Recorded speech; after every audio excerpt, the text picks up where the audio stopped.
Saga of Ragnar Loðrok, Chapter 14.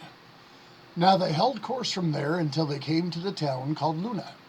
By then they had broken nearly every town and every castle in all the southern kingdom, and they were then so famous in all that region that there was no child, however young, that did not know their name. Then they planned not to let up until they had come to Romaburg, because that town was then both very mighty and full of men, and famous and rich.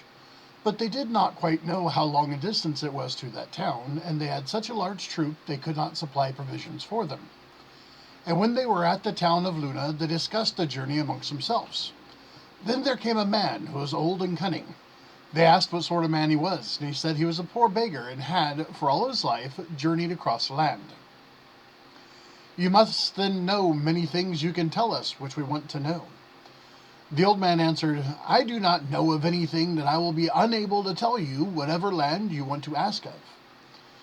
"We want you to tell us how far it is to Romaburg from here." He answered, "I can show you something to indicate that. You may see here these ancient iron shoes which I have on my feet, and these others which I carry on my back, which are now worn out.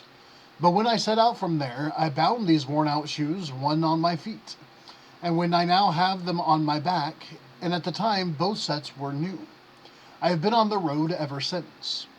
And when the old man said that, they thought they could not continue on the way to Rome as they intended among themselves. And then they turned away with their warriors and captured many towns which had never been captured before, and proof of this can be seen to this day. And thus ends chapter 14.